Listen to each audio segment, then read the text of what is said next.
আমন্ত্রণ নিউজ 24 সংবাদে সাথে আছি আমি সারা মেহজাবিন। দেখছিলেন বিআরবি কেবলস সংবাদ শিরোনাম। এবার বিস্তারিত।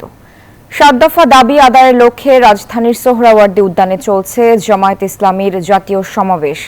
সকালে পবিত্র কোরআন তেলাওয়াত ও সাংস্কৃতিক পরিবেশনার মধ্য দিয়ে শুরু হয় আয়োজনের প্রথম পর্ব। ভোর থেকে দলটির নেতাকর্মী ও সমর্থকদের উপস্থিতিতে কানায় কানায় পূর্ণ হয়ে ওঠে সোহরাওয়ার্দী উদ্যান। পুরো এলাকা পরিণত হয় জনসমুদ্রে। শাহবাগ, কাকরাইল, মৎস্য ভবন, টিএসসি ও দোয়েল চত্বর এলাকায় দলটির বিপুল নেতাকর্মীর উপস্থিতি দেখা গেছে। দুপুর 12টার পর সমাবেশে উপস্থিত হন দলটির আমির ডাক্তার শফিকুর রহমান। থেকে কিন্তু অনেকে এসে উপস্থিত হয়েছিল, অনেকে কিন্তু এখানে তারা হাজির হচ্ছেন এবং এই সমাবেশস্থলে এসো দলে সব ভুলে যাই, আদবি ভিড় সব ভুলে যাই। আজ চলতি জুলাই মাসেই সরকারকে এই জুলাই ডিক্লারেশন বাস্তবায়ন করতে হবে এবং এটার একটা আইনি ভিত্তি দিতে হবে। এটা শুধু ঘোষণার মধ্য দিয়ে থাকলে হবে না। জনগণ যদি আল্লাহর রহমতে এই রাষ্ট্র পরিচালনার দায়িত্ব আমাদের দেয়, এই শহীদদের যথাযথ মর্যাদা, পরিবারের পুনর্বাসন, আহতদের চিকিৎসা, ইনশাল্লাহ এটাই হবে জুলাই অভ্যুত্থানের কৃতজ্ঞতার জন্য ওই সরকারের প্রথম আমাদের দায়িত্ব। বিএনপির আমল, আওয়ামী লীগের আমল তো নিয়ে শুরু করে কখনো জামাত ইসলামী আপনার গিয়া মাথা উঁচু করে দাঁড়াতে পারে নাই। জামাতরে সবসময় দাবায় রাখছে, এখন আর জামাত ইসলামীকে দাবায় রাখতে পারবে না। সারা দেশবাসী ঐক্যবদ্ধ হয়েছে, ইসলামের পতাকা তলে তারা সহমত হবে এবং ইসলামকে বিজয় করে সংসদে প্রতিনিধিত্ব পাঠিয়ে এই দেশে ইসলামী জাগরণ সৃষ্টির আলোকে এই দেশে ইসলামী আইন প্রতিষ্ঠা হবে। সোহরাওয়ার্দী উদ্যানে আছেন সহকর্মীরা। আমরা শুরুতেই যুক্ত হচ্ছি মাজহারুল ইসলামের সাথে। মাজহার, আর সমাবেশের মূল মঞ্চে কারা উপস্থিত আছেন এই মুহূর্তে এবং কি বার্তা দিচ্ছেন তারা, জানাবেন সেখানকার আপডেট। 7 দফা দাবিতে বাংলাদেশ জামায়াত ইসলামীর ঐতিহাসিক সোহরাওয়ার্দী উদ্যানের যে সমাবেশ, এটি প্রথম পর্ব শেষ হয়েছে। ইতিমধ্যেই আনুষ্ঠানিকভাবে দ্বিতীয় পর্ব শুরু হয়েছে এবং সমাবেশ স্থলে এসে পৌঁছেছেন দলটির আমির ডাক্তার শফিকুর রহমান সহ দলটির শীর্ষ নেতারা। এবং আপনি আমার পেছনে শুনতে পাচ্ছেন পবিত্র কোরআন তেলাওয়াতের মধ্য দিয়ে আনুষ্ঠানিকভাবে দ্বিতীয় পর্বের যে প্রোগ্রাম সেটি শুরু হলো। এবং শুধুমাত্র দলটির আমির ডাক্তার শফিকুর রহমান নয়, এই সমাবেশে ইতিমধ্যে এসে পৌঁছেছেন অন্যান্য রাজনৈতিক দলের যে আমন্ত্রিত নেতৃবৃন্দ আছেন তারাও এসেছেন। আমরা কয়েকটি ইসলামিক রাজনৈতিক নেতৃবৃন্দকে দেখতে পাচ্ছি অন্যান্য যে গণতান্ত্রিক রাজনৈতিক দলগুলো তারাও এসেছেন, যদি এখন পর্যন্ত আমরা বিএনপির কাউকে দেখতে পাইনি। তবে সমাবেশ স্থলে বসেছেন ডাক্তার শফিকুর রহমান সহ দলটির শীর্ষ নেতারা যেমন বসেছেন, একই সাথে জুলাই আন্দোলনে নিহত যে পরিবারগুলো আছে সেই নিহতদের পরিবারের সদস্য, আহতরা তারাও মূল সমাবেশস্থলে বসেছেন। এবং সমাবেশের সামনের যে স্থলটি সেখানে তাদের যে জেলা আমির এবং জেলা সেক্রেটারি তারা এসেছেন, অর্থাৎ আমন্ত্রিত অতিথি যারা বিভিন্ন শাখা এবং অঙ্গ সংগঠনের নেতৃবৃন্দ তারা সামনে বসেছেন এবং মূল মঞ্চের সামনে কিন্তু নেতৃবৃন্দ। আপনি জানেন যে এই সমাবেশকে কেন্দ্র করে কিন্তু বেশ কিছুদিন থেকেই ব্যাপক প্রচারণা চালাচ্ছিল এবং সেই শেষ পর্যন্ত কিন্তু সেই সমাবেশটি শুরু হয়েছে এবং জাতীয় নেতৃবৃন্দ অর্থাৎ আমিরে জামাত সহ দলটির শীর্ষ নেতারা বক্তব্য রাখবেন। আপনি জানেন যে 7 দফাকেই তারা বেশি প্রায়োরিটি দিচ্ছে। সেখানে পিয়ার পদ্ধতির কথা বলা আছে, জুলাই সনদের কথা বলা আছে একটি গণতান্ত্রিক রাষ্ট্র প্রতিষ্ঠার জন্য যে সংস্কার অর্থাৎ গণ অভ্যুত্থানের যে চেতনা অর্থাৎ একটি সংস্কার এবং বিচার বিভাগ সহ যে সংস্কারগুলো কথা বলেছে তারা সেই সংস্কারগুলো দাবি তুলে ধরেছেন এবং তাদের প্রত্যাশা আজকের এই সমাবেশের মধ্য দিয়ে আগামী নির্বাচনে বাংলাদেশ জামাত ইসলামী রাজনীতির মাঠে যে একটি বড় শক্তি সেটি প্রমাণিত হবে।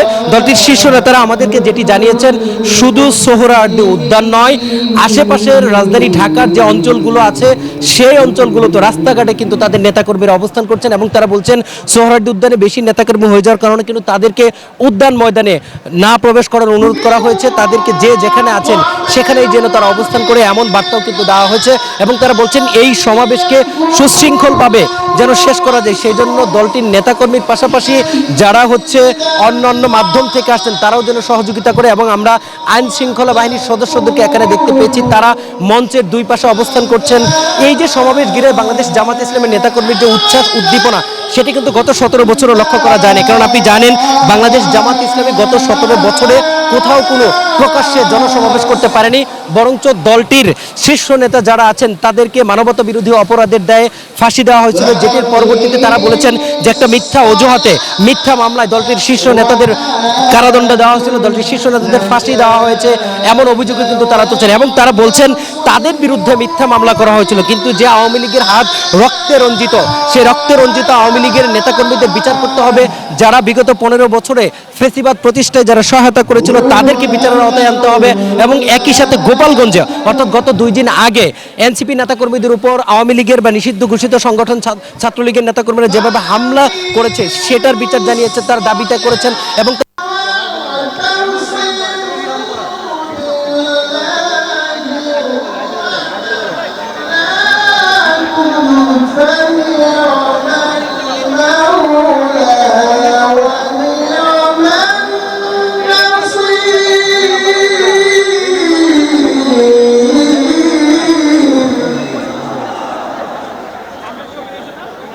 فأقيموا الصلاة وآتوا الزكاة واعتصموا بالله هو مولاكم فنعم المولى আসলে 7 দফা দাবিতে জামায়াতে ইসলামের যে জাতীয় সমাবেশ তার কিন্তু দ্বিতীয় পর্ব কিন্তু এরই মধ্যে শুরু হয়ে গেছে। কোরআন তেলাওয়াতের মধ্য দিয়ে কিন্তু যার আনুষ্ঠানিকতা শুরু হচ্ছে এবং এরই মধ্যে দলের শীর্ষ নেতা যারা রয়েছেন তারা কিন্তু ইতিমধ্যেই মূল মঞ্চে এসে উপস্থিত হয়েছেন। পাশাপাশি যেই সমস্ত ব্যক্তিদের বিভিন্ন দলের রাজনৈতিক দলের যাদের দাওয়াত দেওয়া হয়েছিল তাদেরও অনেকেই কিন্তু এরই মধ্যে মঞ্চে এসে উপস্থিত হয়েছেন এবং এছাড়াও জুলাই আন্দোলনে আহত নিহত যারা রয়েছে তাদের পরিবারদেরকেও কিন্তু দাওয়াত দেওয়া হয়েছে আজকের এই জামায়াতে ইসলামের জাতীয় সমাবেশে এবং সারা দেশ থেকে হাজার হাজার মানুষ কিন্তু এরই মধ্যে সোহরাওয়ার্দী উদ্যানে এসে উপস্থিত হয়েছেন এবং যেমনটি দেখছেন যে সোহরাওয়ার্দী উদ্যানের কানায় কানায় পূর্ণ জামায়াতে ইসলামের নেতা কর্মীদের দ্বারা এবং এখন পর্যন্ত কিন্তু সেই ঢল অব্যাহত আছে। সোহরাওয়ার্দী উদ্যানের যেই প্রবেশ দ্বারগুলো রয়েছে প্রত্যেকটি গেটের মধ্যে কিন্তু নেতাকর্মীরা এখন পর্যন্ত প্রবেশ করছেন। রাজধানীর যেই প্রধান সড়কগুলো রয়েছে সেগুলোতেও কিন্তু এখনো আমরা মিছিল লক্ষ্য করেছি এবং সেখানে কিন্তু মিছিল করতে করতে কিন্তু আজকে এই তাদের যে জাতীয় সমাবেশ সেখানে এসে উপস্থিত হচ্ছেন। তারা আজকে নিজেদের যেই প্রথমবারের মতো দীর্ঘদিন পর প্রথমবারের মতন এই জাতীয় সমাবেশ যেটিকে তারা স্মরণকালের সব থেকে বড় সমাবেশ বলে দাবি করছেন, যেখানে 10 লাখ জামাতে ইসলামের নেতাকর্মীরা উপস্থিত হবেন, যার নজির আসলে আমরা ইতিমধ্যে দেখছি যে সোহরাওয়ার্দী উদ্যানের কানায় কানায় পরিপূর্ণ হয়ে গেছে। আমরা দেখেছি যে নেতাকর্মী যারা আসছেন তারা জামাতে ইসলামের যে লোগো সেটি কিন্তু মাথায় ব্যান্ড আকারে বেঁধে আনছেন। অনেককেই দেখেছি জামাতে ইসলামের যেই পতাকা সেটি বাংলাদেশের জাতীয় পতাকা হাতে স্লোগান দিতে দিতে কিন্তু এখানে এসে উপস্থিত হয়েছেন। আমরা এখানে যারা নেতাকর্মী রয়েছে তাদের সাথে কথা বলেছি, তারা যেটি বলছেন যে দেশের যেই মূল সংস্কারগুলো দরকার তার মধ্যে সব থেকে আগে হচ্ছে দুর্নীতিমুক্ত একটি বাংলাদেশ গড়া, যার প্রত্যয় জামাতে ইসলাম ব্যক্ত করেছে। যেহেতু বাংলাদেশের ইতিহাসে এখন পর্যন্ত জামাতে ইসলাম ক্ষমতায় আসতে পারেনি, যার কারণে দেশের মানুষের যেই চাহিদা সেটি আসলে পূরণের সুযোগ পায়নি। এবার এই 5ই আগস্টের পরে পরিবর্তিত পরিস্থিতিতে জামাতে ইসলামকে দেশবাসী সমর্থন জানাবে এবং এই বিপুল সমর্থনের মধ্য দিয়ে জামাতে ইসলাম ক্ষমতায় আসবে এবং দেশের দায়িত্বভার নিজেদের কাঁধে তুলে নেবে এবং এই সাথে কিন্তু যেই সংস্কারগুলো রয়েছে, যেই বৈষম্যের জন্য এত রক্ত ঝরিয়েছে আমাদের ভাইয়েরা, সেই রক্তের প্রতিদান দেবে হলো জামাতে ইসলামী এবং দেশকে একটি সুন্দর সুশৃঙ্খল দেশে রূপান্তর করতে যা যা করা প্রয়োজন সেই কাজটি করবে। যেমনটি দেখছেন যে বিপুল উৎসাহ উদ্দীপনার মধ্য দিয়ে কিন্তু জামাতে ইসলামের যারা নেতাকর্মীরা রয়েছেন তারা কিন্তু এখানে এসে উপস্থিত হয়েছেন এবং দলের যেই স্লোগান সেটি কিন্তু সমুচ্চারে উচ্চারিত করছেন এবং তারা বলছেন যে জামাতে ইসলামীকে একবার সুযোগ দেওয়ার জন্য দেশবাসীর কাছে আহ্বান জানিয়েছেন, যাতে দেশের কোনো বৈষম্য না থাকে, যাতে কোনো ভেদাভেদ না থাকে, মেধাবীরা যাতে তাদের ন্যায্য হকটা পায়, যাতে কেউ তদবির বাণিজ্য না করতে পারে, তদবির করে মামা খালু ভাই বোনদের দ্বারাই যাতে কেউ অনৈতিক সুবিধা ভোগ করতে না পারে, এমন একটি দেশ জামাতে ইসলাম গঠন করবে। এবং সেজন্য কিন্তু তাদেরকে সুযোগ দেওয়ার জন্য তারা এখানে এসে উপস্থিত হয়েছেন। যেমনটি জানেন যে তাদের 7টি আসলে মূল দাবি রয়েছে, যেই 7টি মূল দাবিকে সামনে রেখে জামাতে ইসলামী আজকে এই জাতীয় সমাবেশ করছে, যার মধ্যে একটি হচ্ছে জুলাই গণ অভ্যুত্থানে শহীদ ও আহত পরিবার যারা রয়েছে তাদের পুনর্বাসন, পিআর পদ্ধতিতে জাতীয় নির্বাচন অনুষ্ঠিত করা, পাশাপাশি প্রবাসীদের ভোট প্রদানের অগ্রাধিকার প্রদান করা, এবং এছাড়াও কিন্তু আমরা জানি যে জুলাই গণহত্যার যে বিচার সেটি এবং প্রয়োজনীয় মৌলিক সংস্কার যেগুলো রয়েছে সেগুলো করার মধ্য দিয়ে সেগুলো করার দাবিও কিন্তু আজকের এই জাতীয় সমাবেশ থেকে জানাবে জামাতে ইসলামী। এবং এখানে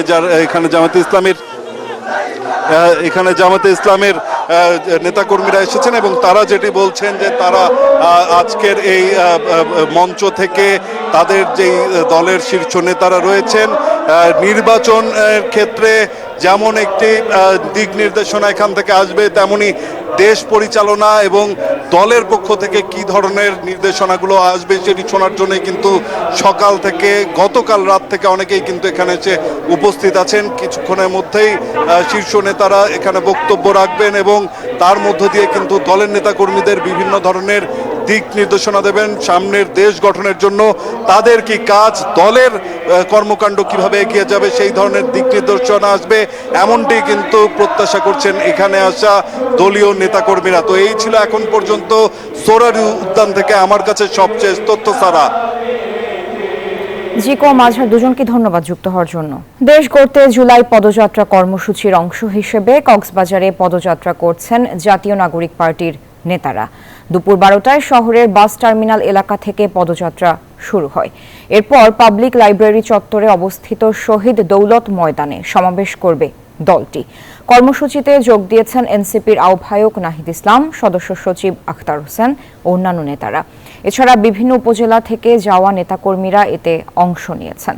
কক্সবাজারে সমাবেশ শেষে বান্দরবানের পথে রওনা হবেন তারা।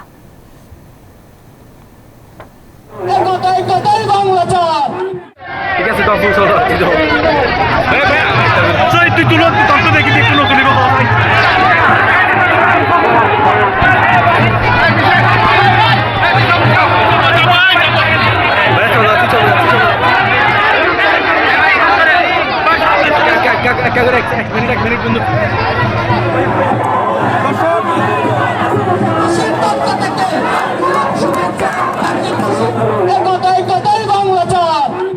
ঠিক আছে তুই তুলো তখন দেখি একটু নতুন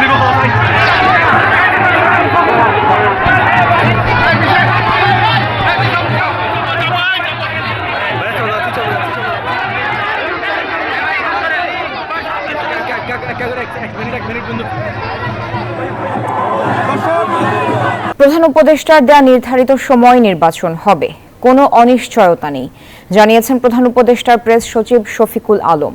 শনিবার কুমিল্লা বর্ডের ময়নামতি অডিটোরিয়ামে কুমিল্লা বিশ্ববিদ্যালয়ের আন্তর্জাতিক ইভেন্ট ল অনুষ্ঠানে সাংবাদিকদের সামনে এ কথা জানান তিনি। বলেন, নির্বাচনের সবার জন্য লেভেল প্লেইং ফিল্ড তৈরি থাকবে। অতীতের যে কোনো নির্বাচনের তুলনায় এবার ভালো নির্বাচন হবে।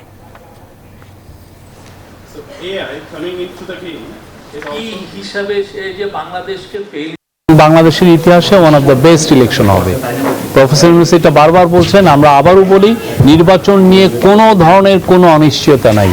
নির্বাচন ভালো হবে, নির্বাচনের জন্য যে পরিবেশ সেটা ঠিক করা হবে এবং লেভেল প্লেইং ফিল্ড থাকবে সবার জন্য। যে কোনো ক্যান্ডিডেট বলতে পারবেন না যে না তার প্রতি অন্যায় করা হচ্ছে। গণ অভ্যুত্থানের প্রত্যাশা ও দেশের গণতান্ত্রিক উত্তরণের পথ শীর্ষক আলোচনার সভায় বক্তব্য রাখছেন বিএনপি মহাসচিব মির্জা ফখরুল ইসলাম আলমগীর। আমরা সরাসরি যুক্ত হচ্ছি তার বক্তব্যে। আমরা দেশকে ভালোবাসি, আমাদের শক্তি ক্ষুদ্র হোক বৃহৎ হোক, আমাদের যতটুকু শক্তি আমাদের আছে সেই শক্তি দিয়ে আমরা এই দেশকে কিন্তু ফ্যাসিবাদ মুক্ত করার জন্য চেষ্টা করেছি। কেউ রক্তাক্ত হয়েছে, কেউ প্রাণ দিয়েছে, কেউ কারাগারে গেছে, এমন দেশের জন্য খালেদা জিয়া পর্যন্ত দীর্ঘ 6 বছর কারাগারে কাটিয়েছেন।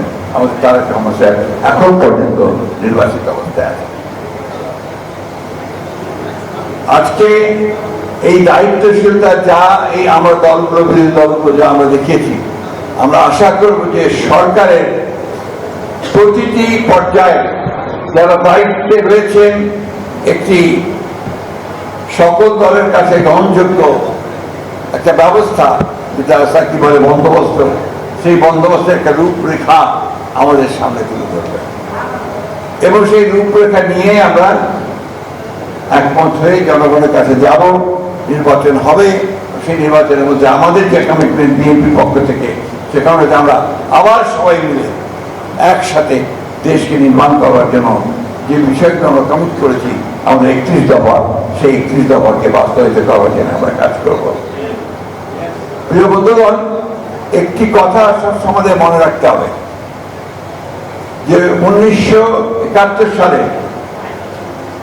পূর্বে যে নির্বাচন হয়েছিল 70, সেই 70 নির্বাচনকে অনেকে মনে করে আওয়ামী লীগের ভিক্টরি। আমি ভিন্নভাবে ভাবি ভিক্টরি অফ দ্য পিপল, যারা পাকিস্তানের শাসন থেকে বেরিয়ে আসতে চেয়েছিল। ভিক্টরি অফ সেই মানুষগুলোর যারা একটা স্বাধীন সার্বভৌম বাংলাদেশ দেখতে চেয়েছে। দুর্ভাগ্য আমাদের যে স্বাধীনতার পরে পরেই আমাদের তৎকালীন শাসক গোষ্ঠী আওয়ামী লীগ তারা সেই সুযোগকে নষ্ট করেছেন। শুধু না, তারা একদলের শাসনতা বাক্সা প্রতিষ্ঠা করেছেন। এবং দর্শক, আমরা সরাসরি যুক্ত ছিলাম বিএনপি মহাসচিব মির্জা ফখরুল ইসলাম আলমগীরের বক্তব্যে। আর এরই সাথে সংবাদের সময় হলো একটি বিরতি। ফিরছি আরো খবর নিয়ে, সাথে থাকুন। আমন্ত্রণ আরেকবার নিউজ 24 সংবাদে। গোপালগঞ্জে রাত 8টা পর্যন্ত কারফিউ শিথিল করা হয়েছে। জেলা ম্যাজিস্ট্রেট মোহাম্মদ কামরুজ্জামান এই আদেশ জারি করেন। কারফিউ শিথিল হওয়ায় রাস্তাঘাট ও বাজারে লোক সমাগম বেড়েছে। নিত্যপণ্য কিনতে ঘর থেকে বের হচ্ছে মানুষ। অবশ্য শহরের কাঁচা বাজার ও ফল বাজারে প্রায় স্বাভাবিক পরিস্থিতি দেখা গেছে। শহর জুড়ে মোতায়েন রয়েছে আইন শৃঙ্খলা বাহিনী।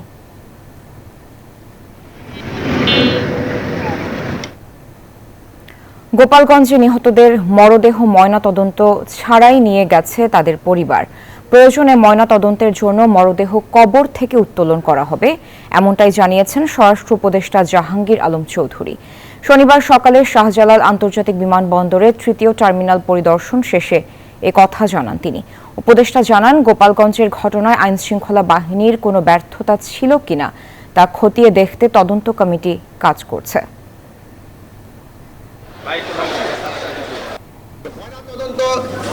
যেমন ধরেন যে ঢাকার যেটা আছে এটা তো ময়নাতদন্ত হচ্ছে, আর কয়েকটা যে দেখছেন যে ডেড বডি তারা নিজেরই চলে গেছে, তো ময়নাতদন্ত কিভাবে হবে? ওইগুলি যদি দরকার হয় আবার ময়নাতদন্ত হবে। ডেড বডি তো ইচ্ছের থেকে যদি প্রয়োজন হলে উত্তোলন করে তো ময়নাতদন্ত করা, এটা ব্যাপারে একটা কমিটি গ্রহণ করা হয়েছে। এই কমিটিতে নির্ধারণ করবে এটা কার দায়। বৈশ্বিক চ্যালেঞ্জ মোকাবেলা করে দেশকে এগিয়ে নেওয়ার তাগিদ দিয়েছেন সেনাপ্রধান জেনারেল ওয়াকারুজ্জামান। মিরপুর সেনানিবাসে এক অনুষ্ঠানে এই তাগিদ দেন তিনি। বলেন, মানবিক ও ভালো মানুষ না হলে দেশের উন্নতি সম্ভব নয়। দেশের উন্নয়নে প্রকৌশল শিক্ষার উপর গুরুত্ব দেওয়ার আহ্বানও জানান সেনাপ্রধান। 3 দিনের এই আয়োজনে উৎপাদন কৌশল, নবায়নযোগ্য শক্তি, কৃত্রিম বুদ্ধিমত্তা, তাপ প্রকৌশল, মহাকাশ গবেষণা সহ বিভিন্ন বিষয়ে ফলপ্রসূ আলোচনা হয়।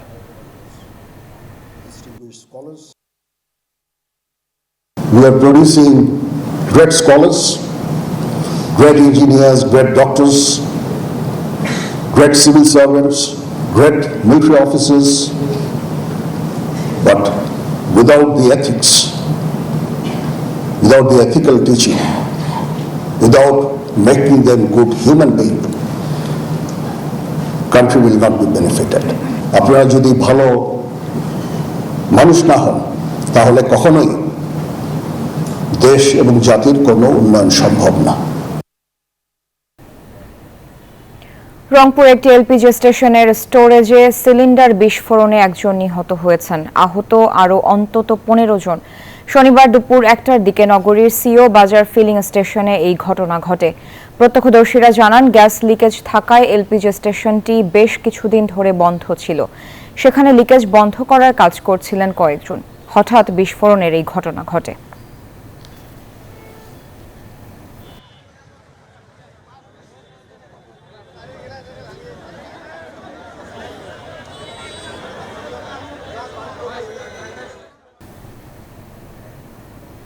সংবাদের সময় হলো আরো একটি বিরতির, সাথেই থাকুন। আমন্ত্রণ আরেকবার নিউজ 24 সংবাদে। বর্তমান সরকারও সমালোচনাকে ইতিবাচকভাবে নেয়ার মানসিকতা দেখাতে ব্যর্থ, এমনটাই মন্তব্য করেছেন অর্থনীতিবিদ দেবপ্রিয় ভট্টাচার্য। শনিবার রাজধানীতে এক আয়োজনে কথা বলেন তিনি।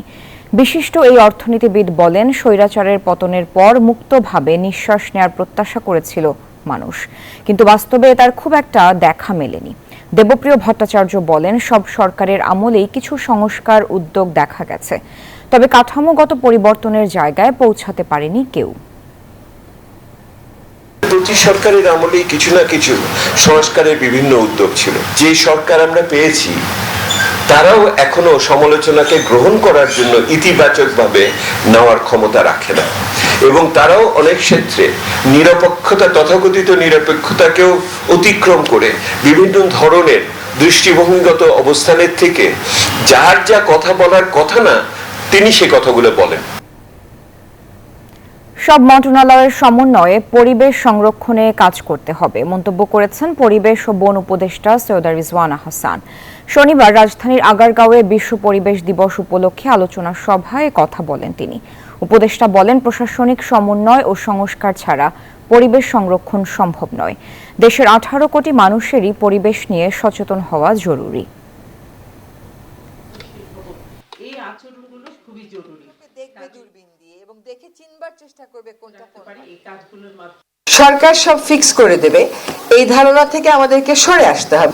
আপনি দিনে কত লক্ষ প্লাস্টিক ব্যাগ গিয়ে, পলিথিন ব্যাগ গিয়ে বুড়িগঙ্গার তলদেশে পড়ছে, এটা সম্পর্কে তো আপনার কোনো ধারণা নেই। এই নদী আবার পরিষ্কার করতে গেলে কিন্তু আপনার করের টাকাতেই আমার পরিষ্কার করতে হবে। কাজে হিসাবটা ঠিক মতন আমাদেরকে করতে জানতে হবে। এবার অর্থ বাণিজ্য সংবাদ। একক পণ্য সীমিত বাজার নির্ভরতার কারণে রপ্তানি বাজারে ঝুঁকির মুখে বাংলাদেশ। তাই ট্রাম্পের শুল্ক নীতি কিংবা যে কোনো বৈশ্বিক অস্থিরতা বড় ধাক্কা হয়ে আসে দেশের রপ্তানি খাতে। রপ্তানিকারক ও বিশ্লেষকরা বলছেন, বিশ্ব বাজারে টেকসই অবস্থান তৈরি করতে পণ্য ও বাজার বহুমুখীকরণের বিকল্প নেই। রিয়াদ সুমনের প্রতিবেদন। এক সময় পাটকে বলা হতো সোনালী আঁশ, ছিল প্রধান রপ্তানি পণ্য, কিন্তু বিপুল সম্ভাবনার সেই পণ্যের রপ্তানি আয় এক দশক জুড়ে ঘটছে $1 বিলিয়ন ঘরে। নিজস্ব কাঁচামাল আর উচ্চ মূল্য সংযোজনের সুযোগ থাকলেও বাড়ছে না পাট ও পাটজাত পণ্যের রপ্তানি। কিন্তু কেন? গার্মেন্টসকে ডেভেলপ করার জন্য সরকারের বেশ কিছু নীতি সহায়তা ছিল, সেখানে হচ্ছে ট্যাক্স, ভ্যাট এবং হচ্ছে বন্ড। আমাদের অন্য সেক্টরগুলো কিন্তু সেই সুযোগগুলো পাচ্ছে না। আরেকটা বড় চ্যালেঞ্জ যে আমরা খুব লিমিটেড কিছু মার্কেটের উপর ফোকাস করে কাজ করছি, যে সমস্ত দেশগুলোতে মূলত আমরা ট্যাক্স বেনিফিটটা পাই। অন্য মার্কেটে যদি যেতে হয় তাহলে ট্যাক্সের একটা ব্যারিয়ার আছে। একই অবস্থা চামড়া খাতেও। উন্নত কাঁচামাল থাকা সত্ত্বেও নানা জটিলতায় রপ্তানি বাড়ছে না চামড়া ও চামড়াজাত পণ্যের। সম্ভাবনা থাকলেও কৃষি পণ্য, ক্ষুদ্র প্রকৌশল কিংবা ঔষধ শিল্পেও রপ্তানি। সময় হলো আরেকটি বিরতির, সাথেই থাকুন। আমন্ত্রণ আরেকবার। এবার জানাবো খেলার সংবাদ। বাংলাদেশ পাকিস্তান 3 ম্যাচের টি20 সিরিজ শুরু হচ্ছে রোববার। প্রথম ম্যাচ শুরু হবে সন্ধ্যা 6টায়। গত জুনে সালমান আগাদের বিপক্ষে সিরিজ হেরেছে টাইগাররা। এবার ঘরের মাঠে প্রতিশোধ নিতে মরিয়া লিটন দাসের দল। শ্রীলঙ্কার মাটিতে সিরিজ জিতে দেশে ফিরে ফুরফুরে মেজাজে রয়েছে টিম টাইগার্স। এই স্কোয়াডে পাকিস্তানের বিপক্ষে কোনো পরিবর্তন আনেননি নির্বাচকরা। Just focus on playing a good cricket and the cricket we want to play, and at this series we are going to focus on the same thing. We just want to play a good cricket in every single game and want to take every box in every single game, and this is what our focus is going to be. এই ছিল news 24 সংবাদে।